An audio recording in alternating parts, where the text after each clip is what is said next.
Nada es perfecto. Un programa semanal de Huella del Sur.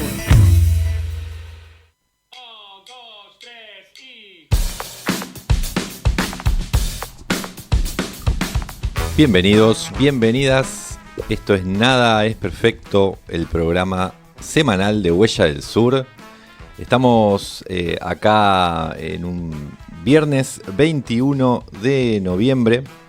Mi nombre es Fernando Estrata y estoy con Iván Chalac hoy. ¿Cómo te va, Iván? ¿Qué decís?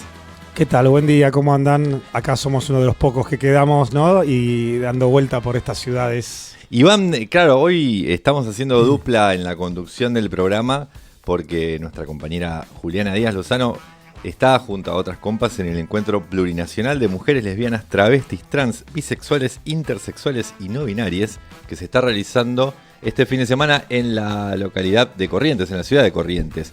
Así que, bueno, Iván, bienvenido a la conducción, gracias por acompañarnos hoy. Iván es productor junto con Juan Suárez Correa y, bueno, hoy hace las veces de co-conductor acá haciendo el aguante. Sí, despuntando el viejo vicio, ¿sí? Desde el año pasado que no estaba en piso, así que, bueno, estamos hoy en la séptima entrega de nuestro programa. Y les pasamos a comentar un poquito de qué viene lo que armamos, ¿sí? Lo que estuvimos pensando durante la semana.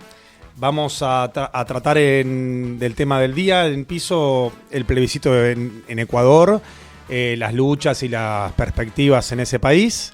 Luego vamos a tener la columna de Luciana Carrera en relación a las resistencias comunitarias en torno al extractivismo hidrocarburífero en las orillas del lago Marimenuco.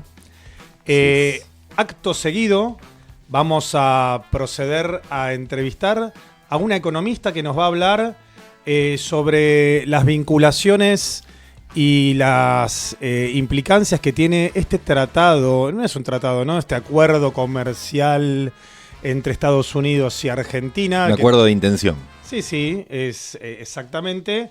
Así que vamos a estar con Luciana Giotto en comunicación. Vamos a tener nuevamente a Memoria, Vino y Tablón a Pablo Nolasco Flores en su columna hablando de los fusilados de Racing. Y bueno, ahora pasamos... Claro, nos están retransmitiendo, sí, nos pueden escuchar también, además de por Radionauta FM 106.3 y de la página web, por Radio Libre de Santa Teresita, por Radio La Colectiva de La Paternal. También nos retransmiten y nos escuchan desde FM La Tosca de Santa Rosa La Pampa, FM Millennium de Río Negro.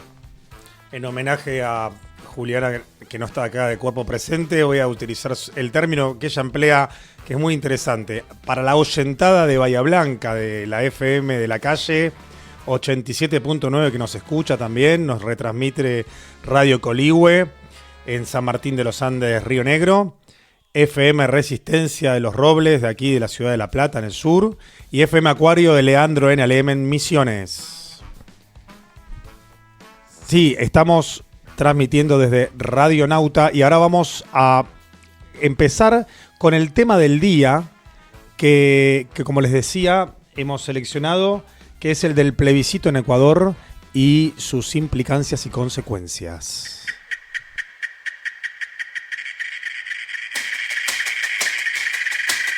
Léenos en nuestra página web huelladelsur.ar y seguinos en Instagram @huelladelsur.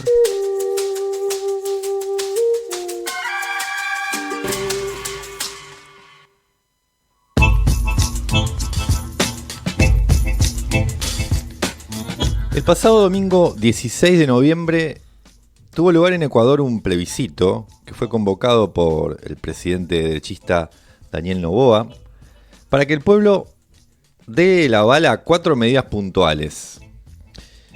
Se planteó autorizar la instalación de bases militares extranjeras, algo que está prohibido por la Constitución del 2008 en Ecuador, eliminar los subsidios del Estado a los partidos políticos, un mensaje de antipolítica bastante común en las derechas regionales, reducir el número de legisladores en el Congreso, en la Asamblea, y finalmente convocar a una asamblea constituyente para reformar la Constitución del 2008.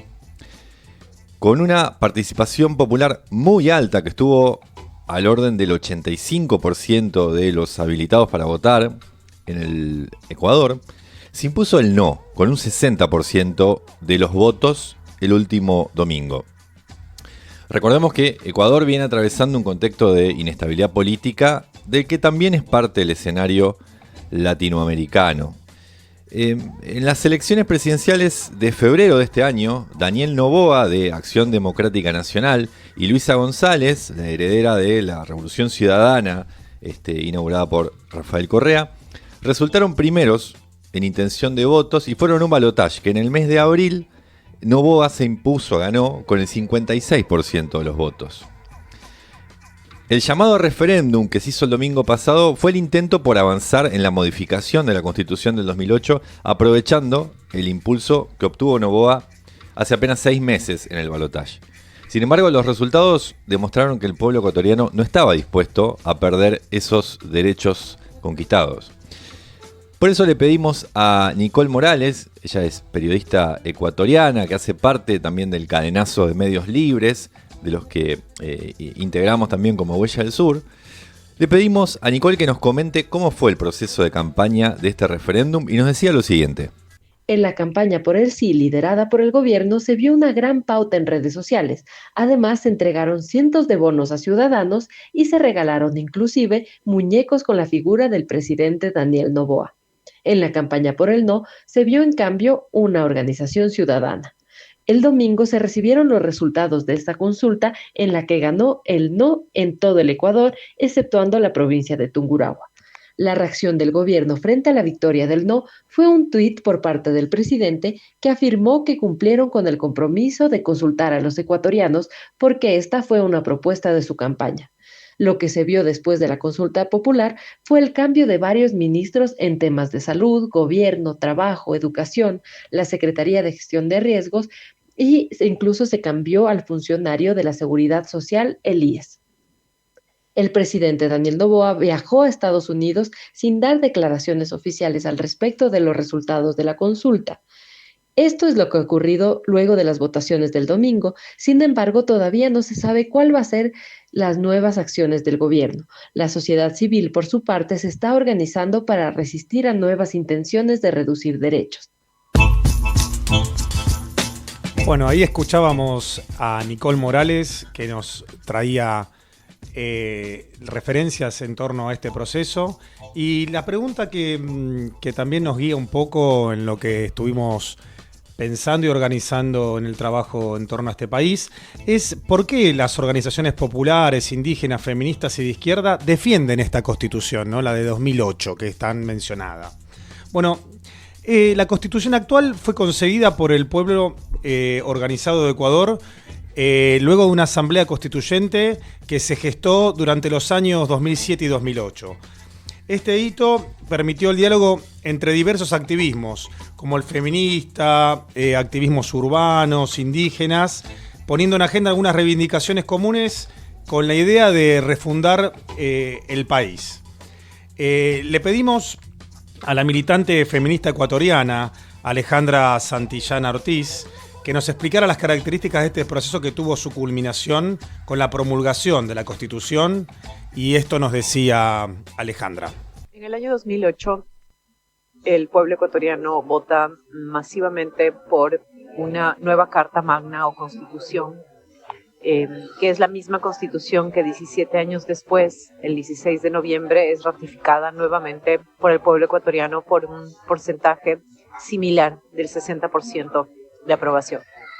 Esta Constitución en el año 2008 es el resultado del proceso constituyente convocado en ese entonces por el expresidente Rafael Correa, que abre la posibilidad, ¿no es cierto?, cuando llega a la presidencia en el año 2006, de iniciar un proceso constituyente participativo donde se convocan todos los sectores y actores sociales en ese momento en la sociedad ecuatoriana, organizaciones, movimientos, colectivos, profesionales, pero también otros espacios que fueron representados también por las fuerzas de la derecha que participaron de ese proceso constituyente. La Constitución del año 2008 es básicamente la síntesis de esa correlación de fuerzas y fue ratificada masivamente por el pueblo ecuatoriano. Es una constitución que, además de eso, es el resultado de una serie de luchas que durante las décadas del año 90 y inicios de los 2000 fueron levantadas por los movimientos sociales, por las organizaciones del Ecuador. Nos reponía Alejandra, el feminismo tuvo un rol destacado en este proceso. A partir de la discusión entre las mujeres organizadas con relación a la nueva Constitución, comenzaron a entrelazarse historias de más de 5 siglos de opresión colonial. El avasallamiento de derechos que significa el neoliberalismo, el Estado y la cultura patriarcal. Una noción empezó a definir la articulación entre las demandas del buen vivir de cara a la nueva Constitución, la soberanía. El neoliberalismo implicó una fuerte embestida contra la soberanía nacional. En ese momento fue cuando la Asamblea Constituyente planteó de nuevo el debate sobre este tópico. También se exigieron soberanías corporales, ¿sí? Y no todo lo que propusieron las organizaciones quedó, por ejemplo, plasmado. Nada de los derechos sexuales y reproductivos. A propósito de las características de esta Constitución de 2008, Alejandra Santillana, que es feminista, socióloga e investigadora del Instituto de Estudios Ecuatorianos y el Observatorio de Cambio Rural, nos explicaba lo siguiente. Es una constitución que además de eso podemos organizarla en 3 elementos fundamentales. Es una crítica al modelo de desarrollo vigente, no solamente por su carácter del progresismo y de desarrollo, sino también por ser básicamente un modelo de desarrollo afincado en el extractivismo. La Constitución del 2008 cuestiona ese modelo de desarrollo, cuestiona la idea de desarrollo y propone un régimen distinto que es el summa causa o buen vivir, que a su vez permite, por ejemplo, el carácter del Estado plurinacional, ¿no es cierto? Permite además los derechos de la naturaleza, el agua como derecho humano, la soberanía alimentaria como eje programático y obligatorio para el Estado, el reconocimiento también de otro tipo de economías.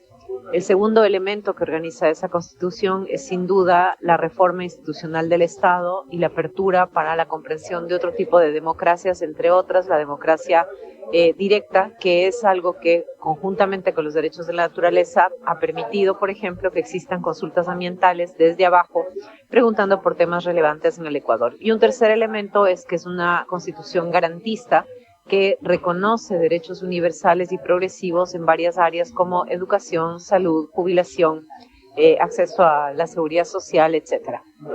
Esa es la Constitución que se promulga en el 2008 y que 17 años después le volvemos a decir que sí, y volvemos a cuestionar los intentos del gobierno de Noboa, en este caso, ¿no es cierto?, de tratar de cambiar la Constitución, y por eso nuestro elemento fundamental de esta consulta popular última fue decirle no al gobierno de Noboa y ratificar la Constitución. Sí, ahí Alejandra justamente ponía sobre la mesa el carácter garantista de esta Constitución del 2008 que se puso en juego en el plebiscito del domingo. Ahora, ¿qué características tiene, por ejemplo, la economía del Ecuador? Pensemos que desde hace un cuarto de siglo Ecuador tiene una economía dolarizada que no permite justamente la emisión de moneda nacional, que es una de las herramientas para financiarse de cualquier estado. Y además reduce la operatoria de bonos y títulos del país. Ecuador no emitió bonos de deuda externa desde el 2020, no lo hace, debido al riesgo país. El riesgo país es lo que te pone el precio, digamos, de las tasas de interés por lo que vos vas a pagar. Y en consecuencia, el ajuste es la opción principal y única de los gobiernos de derecha que vienen sucediéndose. Debe afrontar en 2026, por ejemplo, 13.000 millones de dólares por servicio de deuda. Para clarificar de qué estamos hablando, los 4.470 millones de dólares que va a pagar de intereses superan lo asignado a Defensa Nacional, Policía y Ministerio de Salud y Educación. Impresionante. Ahora, los alineamientos regionales. es importante tenerlo en cuenta. Ecuador es parte de una alianza regional y el gobierno de Noboa es apoyado por Trump y está alineado con otros gobiernos de derecha de la región. Ahora, las particularidades del gobierno de Ecuador y de la familia de Noboa en particular son llamativas. El padre del presidente, Álvaro Noboa, 5 veces candidato a la presidencia de Ecuador, es dueño de un emporio de bananas. La banana es una de las principales exportaciones del país y está vinculado a casos de narcotráfico, por lo cual hay un nexo bastante claro entre el negocio ilegal y la conducción política que es bastante ineludible. Estos vínculos se arrastran cada vez más en el sur de nuestro continente, llegando incluso a nuestro país, donde hace muy poquito veíamos las vinculaciones entre Espert, Machado y Milei, que muestran, digamos, las relaciones, los contubernios, donde los países que nos rodean también, cada vez las noticias en relación al narcotráfico son más marcadas. Por lo tanto, los vínculos entre la embajada norteamericana, los servicios de inteligencia, el poder judicial y los medios de comunicación, con las burguesías locales más concentradas, configuran un clima en donde la instalación del lawfare, por ejemplo, busca perseguir a líderes progresistas, líderes políticos y habilitar la proscripción. En Ecuador, por ejemplo, se da el caso con Rafael Correa, pero también podemos mencionar el caso de Lula en Brasil, de Cristina Fernández en Argentina o de Jadwe en Chile, en la misma línea de ataque. Sí, es impresionante, ¿no, Fer? Las continuidades que hay entre los países del Cono Sur cada vez más alineados en un montón de cuestiones que en otra época nos parecían lejanas, ¿no? Y se fueron instalando. Bueno, ¿por qué el ataque a la Constitución es el objetivo, ¿no? de Noboa ahora, ¿no? Bueno, más allá de una evidente intención de él de habilitar la instalación de bases militares extranjeras, que es uno de los motivos de la consulta, el objetivo de Noboa para modificar la Constitución tiene que ver con desterrar el piso de derechos que en determinado momento histórico lo hicieron posible este proceso. Además, busca eliminar una herramienta de participación popular que fue puesta en juego en muchas oportunidades en Ecuador desde la vigencia de esta Constitución. Por eso vamos a escuchar un nuevo audio de Alejandra Santillán Ortiz, que tenemos preparado para que nos introduzca un poco en esta temática. En esos 17 años, la Constitución ecuatoriana ha sido finalmente una herramienta que desde abajo ha permitido ponerle límites al poder de turno, al gobierno de turno. Es una Constitución garantista que no ha sido cumplida en su totalidad porque el poder y los gobiernos han tenido la manera siempre de esquivar ciertos elementos y pasarse por encima de la Constitución. Esos elementos que organizan sobre todo una razón de Estado extractivista son entendidos por la población, por los pueblos y nacionalidades, por el tejido social también urbano, como una herramienta de exigibilidad de derechos, pero también de ponerle un límite al poder, ¿no es cierto?, neoliberal, extractivista o progresista extractivista, y que ha permitido, por ejemplo, que hayan consultas ambientales como las de Quimsacocha para defender el agua en contra de la minería, la del Chocó Andino en Quito, que básicamente también le pone un freno a la minería, y la consulta nacional por el Yasuní, que en cambio le pone un freno a la extracción de petróleo en el bloque 43. Bueno, ahí Alejandra nos traía, ¿no?, las luchas y las perspectivas en torno a esto de la temática, ¿no?, del extractivismo, donde también una creciente precarización de la vida y la invitación a morirse de hambre, genera que los pueblos también se rebelen, ¿sí? Así lo demuestra Ecuador este año, con conflictos que se fueron ramificando desde los territorios de distintos puntos cardinales de los cercanos a los pueblos originarios hacia los centros urbanos, donde se dio una lucha de conjunto por un buen vivir y donde se ejercita la participación popular poniendo límites fácticos al poder económico y político de turno. Sí, cuando el pasado 15 de septiembre la CONAIE, la Confederación Nacional Indígena de Ecuador, y las organizaciones sociales y sindicales aliadas lanzaron un paro general que recordarán, fue muy masivo, rechazaban el aumento del combustible, pedían detener el proyecto minero de Loma Negra, la protección del agua y los ecosistemas. El desarrollo del conflicto, durante ese conflicto hubo cortes de ruta, enfrentamientos, hubo un accionar represivo que dejó como saldo 3 muertos, y la CONAIE en ese momento dio por terminado el paro debido a la brutal acción represiva, sin que el gobierno de Noboa hubiera accedido a las demandas. El gobierno cantó victoria, pero algunos advirtieron que el resultado final se conocería cuando se concretara el plebiscito. Quizás esto pueda ser una lección para el resto de los países de la región. Y la lección es que los triunfos de candidatos de derecha no son un cheque en blanco de la sociedad. No los votan para hacer sus vidas más imposibles, más miserables, cada vez más precarias, cada vez con menos derechos. Los votan por el espanto. Pero cuidado, porque más allá del espanto, los pueblos también saben decir hasta acá. Los pueblos, como en Ecuador, también saben decir que no.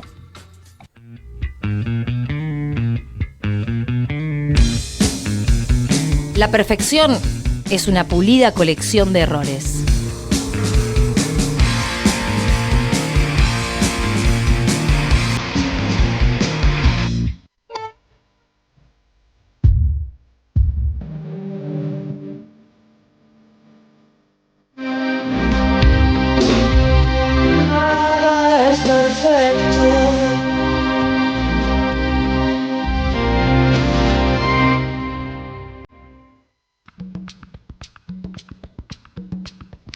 Seguimos en Nada es Perfecto.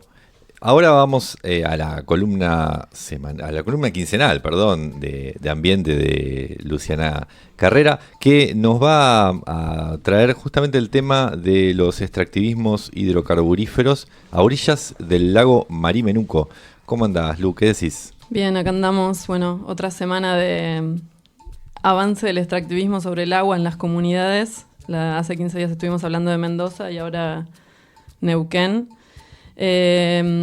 Como ha llegado a las noticias, en octubre, a fines de octubre, hubo un derrame y una fuga de gases a orillas del lago Marimenuco, que está a unos 70 kilómetros al noroeste de Neuquén. Y lo que está pasando en ese lugar, vamos a tratar de darle un poco un marco. Sabemos que Neuquén es una provincia que ha crecido en torno al petróleo desde la década del 20, de la explotación convencional. Y desde el 2015, cuando se empieza a explotar el yacimiento Vaca Muerta, que es un yacimiento que se explota de manera no convencional, porque ahí el petróleo y el gas están atrapados en pequeñas burbujas en el sedimento, en las rocas sedimentarias, entonces la técnica de extracción es el fracking. El fracking, claro. Entonces, desde ese momento, desde el 2015, eso que se convirtió como en el dorado del extractivismo hidrocarburífero de Argentina, empezó a ser explotado a costa de crear zonas de sacrificios para las comunidades que ya venían sufriendo la explotación petrolera convencional que contamina el agua, el suelo y el aire. Estuvimos hablando con Jorge Nahuel, que es huerquén y coordinador del Consejo Zonal Chaunco de la Confederación Mapuche de Neuquén. Y él nos estuvo contando cómo es para estas poblaciones, para estas comunidades, convivir con el extractivismo. Ya el convencional, él cuenta que desde 1980 en Loma La Lata se empieza a explotar un yacimiento ahí, y lo que tiene esta forma de extracción convencional es que se crean ductos por abajo de la comunidad, y cuando esos pozos se abandonan, queda una telaraña de ductos por abajo de las comunidades que no tienen ningún tipo de remediación y que todo el tiempo sufren explosiones, fugas y demás. Un hormiguero peligroso. Un hormiguero peligroso del cual la empresa no se hace ningún tipo de cargo. Y yo le preguntaba cómo es la vida a partir de la explotación intensiva con Vaca Muerta y el fracking, y ahí él nos contaba. Hace 10 años llegó el fracking acá a nuestro territorio, y a partir de ese momento nos dimos cuenta que llegaba un flagelo aún peor que todo lo que era la explotación convencional, porque esto significaba enormes explosiones al interior de la tierra, 3.000 metros de profundidad, que después se convierten en 3.000 metros más de perforación subterránea, con distintos brazos Y eso es lo que está ocurriendo hoy, perforaciones a la orilla del lago que después con los brazos horizontales explotan debajo del mismo lago. Y el sistema son enormes explosiones subterráneas que en muchos lugares ha generado que empiecen a aparecer sismos, movimientos de la Tierra que nunca había ocurrido acá en esta zona, estamos muy lejos de zonas sísmicas. Y por eso nuestra angustia y nuestra preocupación por lo que acaba de firmar el gobernador, una autorización a perforar más de 470 pozos, y bueno, es un peligro absolutamente potencial sobre la fuente de agua de la ciudad de Neuquén, que tiene la mitad de la población de Neuquén, más de casi 300.000 habitantes, lo tiene como fuente de agua el lago Marimenuco. De ahí nuestra lucha decidida e inclaudicable, y al cual estamos queriendo movilizar también a la sociedad neuquina. Bueno, como explicaba ahí Jorge Nahuel, la técnica del fracking implica pozos de unos 2.000, 3.000 metros de profundidad y después se va de manera horizontal. Lo que se hace es inyectar agua con químicos y arena para poder extraer estas burbujas donde está el petróleo y el gas, y eso genera consumo de agua, contaminación de los acuíferos, contaminación del aire, una sismicidad inducida. Él cuenta que hay sismos en esa zona que nunca se habían registrado antes, pero además de todo esto se suceden todo el tiempo incidentes como derrames de combustible, fugas de gas, y lo que él está contando también ahí es cómo desde marzo del 2025 el gobernador Rolando Figueroa, a través del decreto 1236, habilita la explotación del fracking para Pan American Energy a orillas del lago Marimenuco. Ahí hay dos lagos, Los Barriales y Marimenuco, separados por un istmo de unos 17 cuadras, un kilómetro y medio más o menos, y él habilita mediante este decreto la explotación de fracking a más o menos 500 pozos en esa zona. Y la comunidad está movilizada, la comunidad La Lof Cachipaín, tratando de evitar que eso suceda. Pero bueno, como nos contaba, charlando con Jorge, él nos decía que comunidades que están fuera de la LOF, de personas criollas, terminan accediendo a la habilitación de estos pozos por cuestiones económicas. Entonces ellos están tratando de pensar alguna estrategia que ahora nos va a contar en el siguiente audio. Al convenio 169 que dice que no se puede permitir ningún proyecto de desarrollo que pueda afectar a la comunidad mapuche. Vamos a utilizar ese concepto para decir, no están perforando dentro de nuestro territorio, están perforando afuera, pero está afectando nuestra vida y nuestra tierra, nuestro aire, nuestra agua. Veremos cómo nos va con eso, porque eso es una estrategia que estamos desarrollando ahora y que va a tener un componente jurídico y otro componente político, que es la movilización. El componente jurídico para nosotros es una batalla casi perdida, porque la justicia está totalmente subordinada a la explotación de vaca muerta. No hay ningún fiscal, ningún juez que se anime a fallar contra semejante monstruo, y por eso tenemos que redoblar esfuerzo para lo político, es decir, movilizar, llamar a la atención, convocar a la población no mapuche, porque son los que van a estar más afectados que nosotros. Y esa es la tarea ardua que nos ocupa en este momento, por eso nuestro reconocimiento a ustedes que pueden difundir esta situación. Provocación, ¿no? Parece, en esta zona. No se dan ni siquiera, digamos, el tupé de autolimitarse. Juegan constantemente con las tensiones y con las comunidades. Sí, pero además lo que tiene esta técnica es que supongamos que decimos, bueno, que haya un límite, que no se pueda hacer un pozo a menos de tantos kilómetros. El problema es que estos pozos, en la técnica del fracking, después se extienden horizontalmente. Entonces van por abajo del lago, y lo que, por ejemplo, si ustedes buscan el Observatorio Petrolero Sur, tiene un montón de informes donde muestra la cantidad de incidentes que tiene esta técnica y también la técnica convencional de extracción. Entonces, nada impide que esto pueda pasar, y si pasan al lago, las consecuencias son irreversibles, y ese lago es la fuente de agua de todo el Alto Valle en la Patagonia Norte. El Observatorio Petrolero Sur registró entre 2015 y 2022 más de 9.000 incidentes. En el 2018 sí hubo un derrame que afectó 80 hectáreas y se extrajeron más de 22.000 metros cúbicos de suelo contaminado. Si esto llega a pasar en el lago, es una catástrofe. Entonces las comunidades están intentando apelar a este convenio 169 de la OIT, que es el único marco jurídico internacional que protege a las comunidades indígenas y que en uno de sus artículos exige que cualquier tipo de acción sobre su territorio tiene que ser a partir de una consulta libre e informada y previa. Esto no se está respetando, por supuesto, y las comunidades también ahí, Jorge decía, no confían en la vía jurídica porque obviamente están enfrentando al monstruo del petróleo y todo el poder judicial está... Sí, el lobby sobre el poder judicial es fortísimo. Exacto, porque lo que está en juego es muchísimo en términos de dinero para el país, pero bueno, también demuestra cómo se piensa a estos lugares como desiertos o como zonas de sacrificio y bueno, y el profundo racismo que está atrás de todas estas prácticas donde no hay ningún tipo de respeto por las comunidades, por sus territorios ancestrales. Y es el momento histórico, ¿no? Donde quieren avanzar. Digo, es el momento, es el lugar. Es el momento donde quieren avanzar. Y de hecho, si ustedes leyeron estos días, el 17 de noviembre, hace unos días atrás, salió la noticia de que va a desembarcar en Argentina el rey del fracking, un petrolero de Estados Unidos, que tiene una fortuna de $16 billones. Y ya compró un yacimiento en esta región de Vaca Muerta para explotar.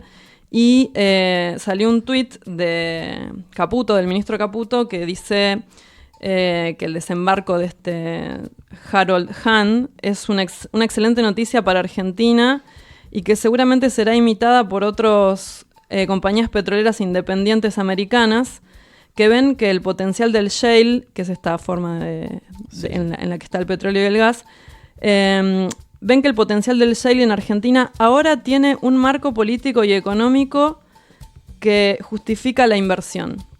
O sea, le estamos abriendo la puerta a la explotación y no solo que toda esa zona ya está explotada, sino que ahora también quieren hacerlo alrededor del lago. Un lago que, como decíamos, regula el caudal del río Neuquén, que baña toda la zona del Alto Valle. No solo es el agua que consume la gente, es el agua de la producción y es la poca agua que hay en la zona. Entonces, bueno, en torno a eso, Jorge Nahuel nos decía, tiene que movilizar toda la sociedad. Sí, se han conformado grupos de resistencia desde la sociedad civil de Neuquén, en un grupo que se denomina Salvemos el Marimenuco, y están haciendo fuerte incidencia en los medios, tratando de crear spots, y tratando de concientizar a una población que todavía cree que es un problema del pueblo mapuche. No obstante, este escenario es un desafío para los grupos ambientalistas, ecologistas, que defienden de alguna manera recursos tan vitales como el agua, porque el momento actual de tanta amenaza, de tanta impunidad, no alcanza con hacer incidencia en los medios. Hay que movilizar, hay que ir a los lugares, estar en el lugar, plantarse en el lugar, marcar una presencia que le indique al poder petrolero y político entregado a estas petroleras de que no van a poder avanzar. Bueno, ahí escuchábamos también un poco lo que decían las asambleas de Mendoza, que, haciendo un paréntesis, este miércoles 26 se vota en la legislatura mendocina la aprobación de la declaración de impacto ambiental de las mineras que se están intentando instalar ahí, también en las nacientes del río Mendoza. Y acá, bueno, Jorge Nahuel decía que esto es algo que tiene que movilizar a toda la sociedad porque es el agua de todo el Alto Valle. Y ustedes pueden, si quieren, seguir lo que está pasando por Instagram en las campañas Salvemos al Marimenuco. También pueden seguir a la Confederación Mapuche de Neuquén, el Observatorio Petrolero Sur, es OP-Sur. Y la comunidad sacó ahora un programa de radio que se llama Askintum, con Z, que sale los jueves a las 19 por YouTube. Lo pueden buscar y ahí informarse de primera mano, porque una de las cuestiones más importantes que está pasando es el cerco mediático y lo aislada que está la lucha de todo el resto de lo que está pasando, justamente porque no hay difusión de este tema y porque, bueno, el poder político, como ya sabemos, está totalmente conectado con la minería. Sí, ahí la línea de continuidad que vemos columna tras columna es el extractivismo como una forma que ya comenzó a instalarse desde la fase neoliberal del capitalismo, en donde entra en contradicción el desarrollo del capital con la naturaleza directamente. Estamos hablando ahora del fracking, pero podemos hablar de la agricultura transgénica, podemos hablar de la minería a cielo abierto, si son formas no convencionales, digamos, de explotación, que lo que llevan es a una destrucción ambiental y a una muerte del planeta que no tiene ningún tipo de racionalidad más que una lógica irrefrenable de la ganancia. Sí, seguridad jurídica para el capital e inseguridad para la vida de los pueblos, ¿no? Sí, yo lo que me pregunto es estas personas, Harold Hunt, por ejemplo, si ya tienen asegurado que van a vivir en Marte, porque no hay otro planeta más que este. Y bueno, para cerrar, creo que las palabras de Jorge Nahuel de que la sociedad tiene que estar movilizada porque la única forma de parar esto es en la calle. Creo que es lo que nos tiene que resonar. Ahora se está intentando derribar la ley de glaciares y el 4 de diciembre se convoca una movilización en todo el país. Creo que tenemos que estar y defender el agua, que es uno de los últimos bienes comunes que nos queda. Gracias, Lu. Gracias. Nos vemos en 15 días. Gracias.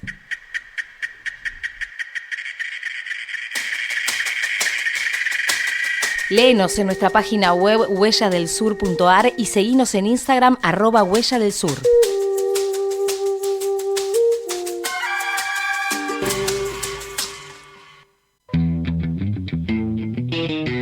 Si te hablan de economía y no se entiende, te están cagando.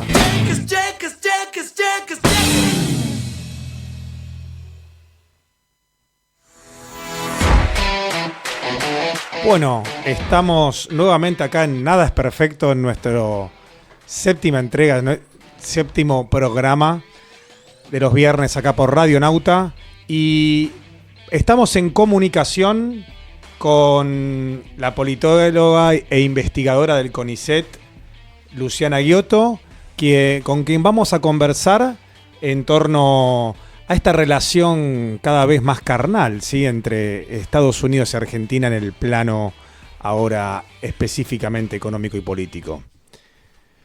Luciana, ¿cómo te va? ¿Nos estás escuchando? Hola, buenos días. Sí, ¿cómo están? Bien, todo bien. Bueno, acá Iván, Fernando Estrata, te saludamos. Queríamos comunicarnos con vos para hacer mención a este acuerdo comercial que estuvo en los medios los últimos días, o acuerdo de intención entre los Estados Unidos y la Argentina, que nos llamaba bastante la atención. Y bueno, en este sentido queríamos conocer cuáles eran las características de este acuerdo marco de comercio recíproco de inversión, así llamado. ¿Qué nos podés comentar al respecto, Lu? Y mira, sí, este acuerdo, primero hay que plantear que estamos frente a un anuncio de un acuerdo que va a venir. Es decir, que lo único que tenemos por ahora es ese documento que publicó la Casa Blanca, que es un documentito de 2 páginas de Word, para que se ubiquen, es algo muy cortito. Y el mismo día que salió con Argentina, salieron también el anuncio de 3 acuerdos más, que es todos con países latinoamericanos, que es Ecuador, El Salvador y Guatemala. O sea que pensemos una cosa, ¿no? Cuando hablamos de tratados de libre comercio, generalmente estamos hablando de tratados que duran un par de años en negociación. Y todos estos 4 acuerdos que se anunciaron, donde está incluido el de Argentina, es en el marco de 3 meses que se negociaron. O sea, que entre comillas, negociaron. Ahora podemos ver un poco eso de por qué, claro, entre comillas. Pero el anuncio es un anuncio solamente de una carta de intenciones, podríamos decir. Es simplemente como una guía de lo que están todavía negociando y que van a seguir negociando. Y nos llegan algunas noticias desde Estados Unidos de gente que está como vinculada, o gente que tiene llegada al gobierno, y te dicen que no hay un texto todavía, por lo cual tenemos esa carta de intenciones que igual dice mucho esa carta de intenciones, o sea, se pueden sacar conclusiones, pero para que se sepa que estamos lejos de que eso se firme o de que entre en vigencia, ¿no? O sea que es más por ahora un elemento de la política que de un acuerdo concreto en términos comerciales. Así que eso es un poquito como para ubicar también qué fue esta noticia del acuerdo, que igual no casualmente hay que decir que se anunció justo a los 20 años del Nolalca, ¿no?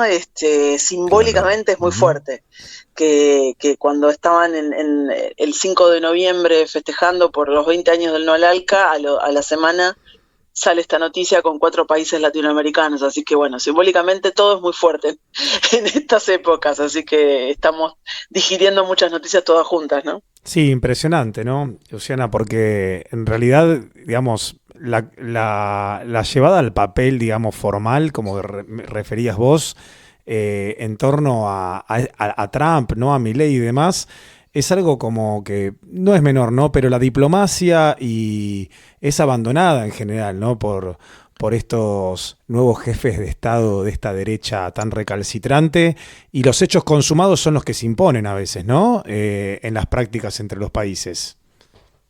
Sí, totalmente. Ahí hay que ubicar este acuerdo, aparte, o sea, es una época completamente diferente a lo que era incluso en la época de la negociación del ALCA, porque este acuerdo se ubica dentro de esta disputa geopolítica entre Estados Unidos y China, donde la búsqueda de Estados Unidos es tratar de generar, que esa es una política de Trump, ¿no? De generar estos aliados, estos amigos, o sea, estos gobiernos amigos, y en ese sentido pasó a tener una relevancia bastante particular América Latina, que si miramos quizás los gobiernos de los últimos demócratas, tanto Biden como los gobiernos de Obama, no parecía que había una política muy fuerte en términos hacia América Latina que excediera lo comercial, porque bueno, por ejemplo, con Obama estuvo el proyecto del Tratado Transpacífico, que de hecho está vigente, pero bueno, Trump sacó a Estados Unidos del Tratado Transpacífico.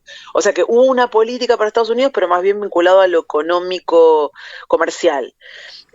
O a la inserción de las empresas o de las corporaciones estadounidenses en la región. Acá es otro el rol que se está planteando, y en ese sentido, claro, sí, la diplomacia no tiene ningún juego, esto es pura política dura, ¿no? La realpolitik, que es frente a esta disputa con China, bueno, la creación de aliados, y en esa creación de aliados está América Latina, está Argentina, el gobierno de Milei lo ha dicho con mucha claridad, Milei esta semana lo dijo en palabras directas, dijo, nosotros sabemos que tenemos un rol para jugar en la, a ver, no me acuerdo la palabra exacta que usó, pero sería como la pacificación, no es pacificación, pero el ordenamiento, ¿no? Poner orden en América Latina frente a 20 años de gobiernos progresistas que generaron una debacle, ¿no? Esta idea del desorden, y nosotros venimos a poner orden, y Argentina en ese sentido se pone al lado de Estados Unidos, en el rol de Estados Unidos de venir a poner orden, ¿no? Esas eran las palabras como que estaban detrás de lo que estaba diciendo Milei, donde o sea, el gobierno argentino no tiene ningún problema que venga Estados Unidos a poner orden a la región,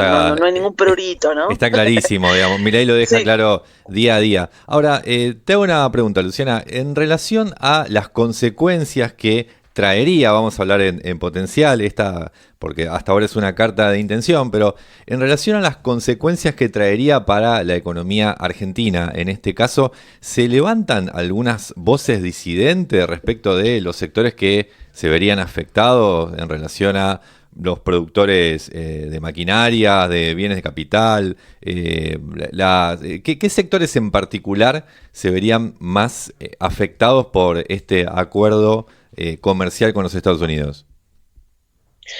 Bueno, en primer lugar, por lo que se puede leer de esta carta que anunciaron, hay varios sectores que están incluidos. O sea, no sería un típico tratado de libre comercio como era en los 90, eso ya no se firma más. La Unión Europea nomás sigue firmando esos mega acuerdos como en los 90, que eran muy, muy típicos, donde se incluían muchísimas disciplinas. Este incluye muchas disciplinas, pero mucho menos, ¿no? El alcance es menor porque la búsqueda es extremadamente esto, ¿no? La política está liderando estas negociaciones de un acuerdo comercial. Entonces, hasta incluso los sectores que se ven afectados son sectores muy cruzados de distintas líneas, ¿no? Y en esta carta de intenciones lo que vimos es que, por lo que se está diciendo, igualmente de vuelta, esto es un anuncio de la Casa Blanca. O sea, la Casa Blanca, siempre cuando un gobierno anuncia algo que está haciendo, va a tratar de presentarlo a la opinión pública como algo que está negociado hermosamente para tus propios intereses. Así que esta carta de interés de intenciones que manda Estados Unidos dice todo lo que Argentina se comprometió, y si se fijan, muy pocas cosas dice Estados Unidos se compromete a. O sea que en realidad está todo el tiempo diciendo que Argentina se compromete a abrir mercado para la importación masiva de ganado vivo, aves de corral, carne de cerdo, lácteos incluso, ¿no? Lo cual es bastante loco porque Argentina es un país históricamente exportador agrícola y está habilitando la competencia del agronegocio subsidiado de Estados Unidos, ¿no? Esto es bastante notorio porque es justamente también para compararlo con lo que era el ALCA, este es uno de los puntos que bloqueó el ALCA hace 20 años. Lo bloqueó justamente porque era el entendimiento de que Estados Unidos vendía la idea de libre comercio, pero Estados Unidos no practica libre comercio a su interior. O sea, es una gran farsa, ¿no? Es una pantomima, es como un circo donde jugamos al libre comercio, pero en realidad no lo practicamos el libre comercio. El famoso, haz lo que digo, pero no lo que hago. Entonces, es una libre competencia, pero entre un sector altamente subsidiado y protegido que está en Estados Unidos con el argentino, que vemos que la tendencia es cada vez a mayor libertad, en el sentido de libertad y bajas regulaciones, ¿no? Y también, sálvese quien puede un poco, los sectores más concentrados son los que salen ganando. Esto es uno de los puntos que está puesto sobre la mesa, pero aparecen otros puntos. Les tiro como para que vean otros puntos que aparecen. Aparece el tema de autos mencionado, lo cual también es un problema porque implicaría la apertura al sector automotriz cuando, a la región, pero especialmente a Brasil, están llegando las automotrices chinas, o sea que ahí hay un tema que hay que ver, porque está apenas mencionado en esta carta de intenciones. Y después aparecen otros temas problemáticos como el tema de propiedad intelectual y el de comercio electrónico, que son dos áreas. En propiedad intelectual ya han salido, hasta Silfa ha salido, ¿no? Los grandes laboratorios argentinos a decir que eso es un error, porque lo que está haciendo Argentina, si este acuerdo funcionara, sería aceptar todas las certificaciones de la FDA, la Food and Drug Administration, o sea, lo que es el ANMAT nuestro, es la FDA estadounidense, y acá Argentina dice, bueno, el ANMAT no sirve más, nosotros no certificamos más, aceptamos las certificaciones de la FDA como si la FDA no estuviera bajo la órbita de miles de disputas por ejemplo, laboratorios farmacéuticos. Hay casos de esto, ¿no? Hay una película muy interesante que recomiendo ver para el fin de semana largo, que es la del caso de oxicodina este medicamento oxicodina con el laboratorio Purdue, que es justamente muestra todo el sistema de corrupción detrás de la FDA y las certificaciones, ¿no? Algo que fue escandaloso en Estados Unidos. Digo, no está exento, ¿no? No porque sea de Estados Unidos es bueno, es mejor, es menos corrupto, es más eficiente. No, está esa idea siempre, pero esto lo acepta de una, y en realidad los que se benefician con eso son los grandes laboratorios estadounidenses. O sea, sí, también tenemos nosotros, esto, ¿no? Es Nuestra parte retórica, ¿no? Así que estos son temas que están ahí sobre la mesa. Sí, tenemos, como te decía, parte de nosotros también, de nuestra burguesía en relación con los negocios farmacéuticos. Hemos tenido varios casos de importancia en los últimos años en torno a eso. Y yo te quería preguntar con eso que vos traías en relación a los riesgos de las importaciones de automotores y demás. Esos son rubros donde, digamos, está en riesgo algunos sectores autopartistas con gran parte de mano de obra intensiva, con problemas de perspectiva ahora con el consumo del mercado interno, pero también en virtud de pensar en importaciones de ese tipo que podrían darse, ¿no? Como en maquinaria y demás. Son rubros que por empleo de mano de obra directa e indirecta podrían llegar a destruir el poco, digamos, entramado productivo de generación de valor que también tenemos en esta nueva complementariedad que está habiendo, más que competencia, en esta perspectiva del extractivismo que puede ofrecer nuestro país y lo que puede venir desde nuestro socio del norte en la actualidad, ¿no? Claro, esto que decís es tal cual, pero ese es un problema en el que está metido Argentina, no solo con esta presión de Estados Unidos, sino también con el acuerdo con la Unión Europea, ¿no? Porque lo que está en juego ahora en esta reestructuración del capitalismo global es estas cadenas de valor donde el lado del Mercosur está sostenido especialmente sobre el arancel externo común y sobre la industria automotriz, que es lo que le da como el espíritu económico real hoy al Mercosur, y lo que está en disputa es justamente eso, tanto en este acuerdo que se anuncia con Estados Unidos como el acuerdo con la Unión Europea, es la continuidad de ese encadenamiento productivo regional que ya lleva 30 años y que parece que ya, digamos, se le ha decretado su fecha de defunción. A ver, no es que yo voy a ponerme a hablar a favor de las automotrices que están en esta región del mundo, pero sí hay una cuestión que es real y que no se puede dejar de lado, que es que eso genera una enorme cantidad de empleos en el sector, tanto en Brasil como en Argentina, ¿no? En este encadenamiento regional. El problema es que Brasil está recibiendo a las grandes autopartistas que están llegando, productoras de autos de China como BYD y otras marcas que también están llegando a Argentina, pero el problema en Argentina es si solo se van a vender o si Argentina va a poder sumarse un poquito a ese aparato productivo que Brasil hoy le está dando entero a las chinas. Es decir, si antes la Volkswagen o Renault utilizaban los dos países y utilizaban el arancel externo común para producir en ambos países, hoy lo que está en juego es saber si esto va a continuar. La presión de la Unión Europea y Estados Unidos es que no. Digamos, ¿no? Ya lo dijo los grandes grupos de automotrices en Argentina, como pienso en Cristiano Ratazzi, que cuando se anunció el acuerdo en 2019, se anuncia el acuerdo con la Unión Europea, Ratazzi dijo mejor porque yo quiero dejar de comprar autos caros y malos a Brasil. Dice Ratazzi, ¿no? O sea, vamos a traerlos directamente desde Europa.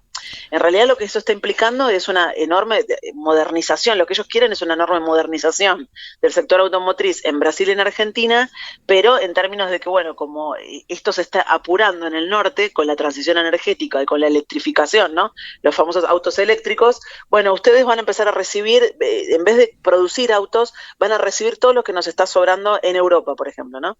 Es algo que tranquilamente, ¿qué es lo que nos sobra? Nos sobran autos a combustión, o sea, auto nafta, el que usamos nosotros todavía todos los días, a ellos les empiezan a sobrar porque ellos están reemplazando el mercado automotor por estos vehículos eléctricos, por ejemplo, en conjunción con empresas chinas, ¿no? Esto no es solo los europeos. Por ejemplo, se anunció esta semana un Renault Twingo en Francia, ¿no? El Twingo viejo, pero hecho todo eléctrico por ingenieros chinos y producido en Francia. O sea, un proceso está cambiando muchísimo, ¿sí? O sea, esto está cambiando de una manera muy rápida y toda la industria automotriz se tiene que adaptar a esto. A ver, antes era al revés, fíjense que antes eran ingenieros estadounidenses o ingenieros europeos y producido en China. Esto es al revés. Y es un auto que con los subsidios dice, se va a vender a 15.000 euros, que es un precio súper accesible dentro del mercado francés y europeo. Sí, entonces, ¿qué es lo que le queda a países como Argentina y Brasil frente a esto, ¿no? Frente a esta aceleración del cambio? Es lo que te iba a comentar. Es una gran pregunta, pero el tema es ¿qué hacemos con la gente? Claro, lo que te iba a comentar justamente es qué queda en las economías, ¿no? Política y, bueno, humana también. ¿Qué queda para los capitalismos dependientes, como las economías de nuestra región, a la hora de insertarse en las nuevas características del mercado mundial, donde parecen los espacios ser cada vez más reducidos y esa dependencia ser cada vez más fuerte? Luciana, te agradecemos muchísimo la comunicación. Gracias, Luciana. Gracias porque teníamos ganas justamente de comentar un poco lo que hasta ahora es una carta de intención, pero que, bueno, vamos a seguir atentamente porque tiene implicancias realmente poderosas y fuertes sobre la economía argentina. Te mandamos un abrazo muy grande. Gracias. Muy grande y gracias por el tiempo. Buen fin de semana. Por favor, un abrazo a ustedes. Chau, chau. Chau, chau.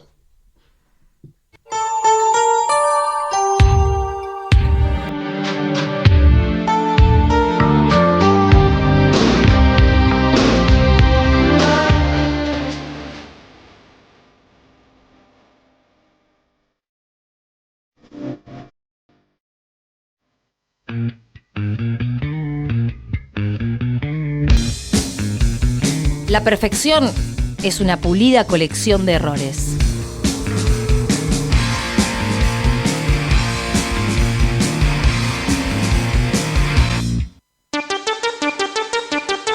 Memoria, vino y tablón, en nada es perfecto.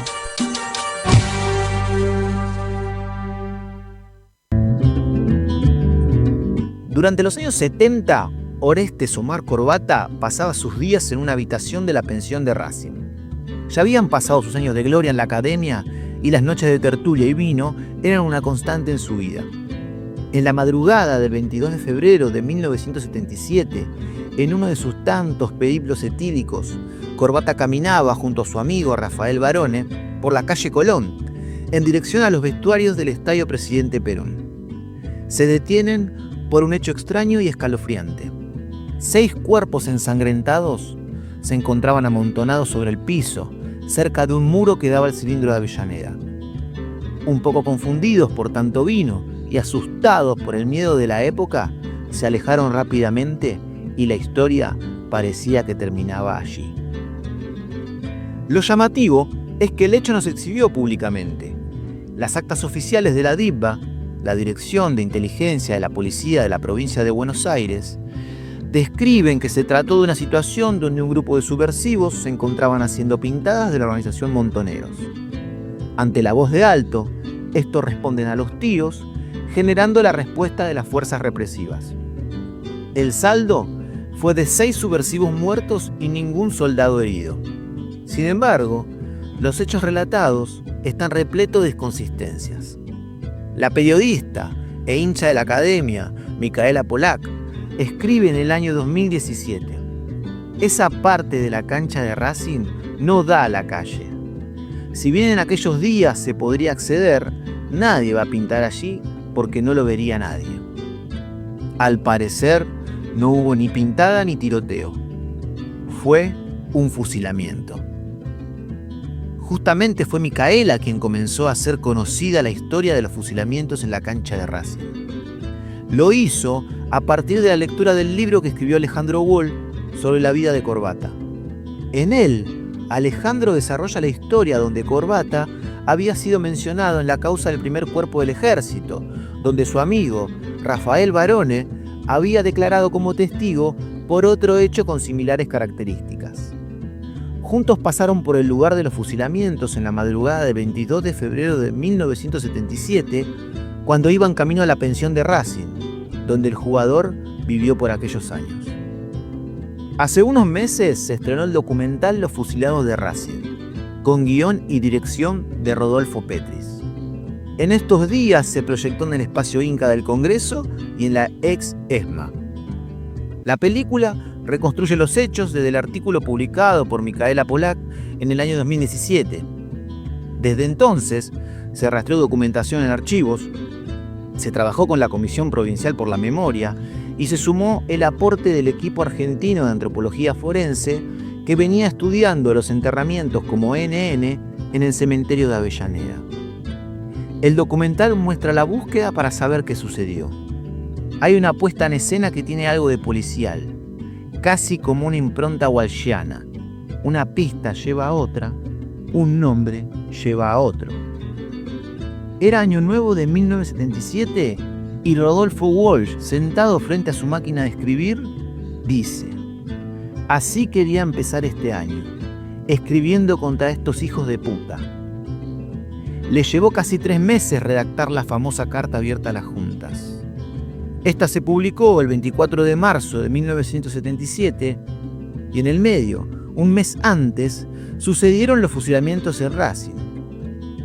En un intento por sintetizar el efecto devastador de la dictadura en los diferentes sectores de la sociedad, Walsh allí expresa: la negativa de esta junta a publicar los nombres de los prisioneros es asimismo la cobertura de una sistemática ejecución de rehenes en lugares descampados y en horas de la madrugada, con el pretexto de fraguados combates e imaginarias tentativas de fuga. Y más adelante agrega: entre 1.500 y 3.000 personas han sido masacradas en secreto después que ustedes prohibieron informar sobre hallazgos de cadáveres que en algunos casos han trascendido, sin embargo, por afectar a otros países, por su magnitud genocida o por el espanto provocado entre sus propias fuerzas. La carta termina siendo un documento histórico donde se incorpora la denuncia de la práctica de fusilamientos para deshacerse de los militantes detenidos. Al día siguiente de su publicación, Walsh fue secuestrado, asesinado y luego desaparecido. No se sabe dónde está. Un cartel con letras blancas y fondo celeste señala el lugar donde aparecieron los cuerpos de los fusilados de Racing. Nadie sabe aún quiénes fueron.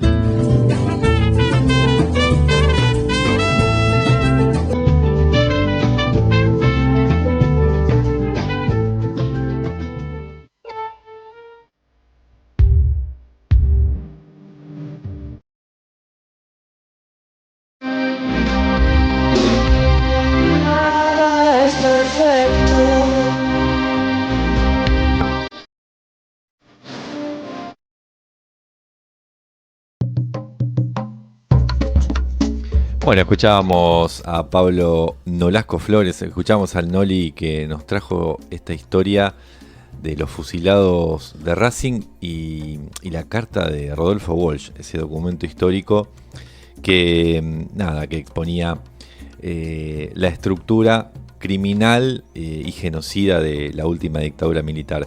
Bueno, Iván, llegamos al final del programa de esta emisión número 7. ¿Cómo te sentiste? No, muy cómodo, gracias por permitirme estar acá en piso, sí, estuve, me gusta mucho el espacio en Radionauta que nos alberga y que nos da la posibilidad de desplegarnos. Bueno, le agradecemos mucho a Pablo, sí, que está en la operación, a Juan que ha hecho la producción de este programa nuevamente. Y bueno, las invitamos y los invitamos a continuar leyéndonos en Huella del Sur y a escucharnos permanentemente. ¿Hasta cuándo, Fer, tenemos pensado? Hasta el 12 de diciembre, la edición número 10 de Nada es Perfecto, que ahí vamos a tomar un impas. En ese caso, será hasta el próximo viernes, ¿sí? Y nos volvemos a encontrar ya con Juliana repatriada de las tierras correntinas. Bueno, estamos esperándote, Juli, ¿eh? Así, un abrazo. Vaya viniendo. Abrazo.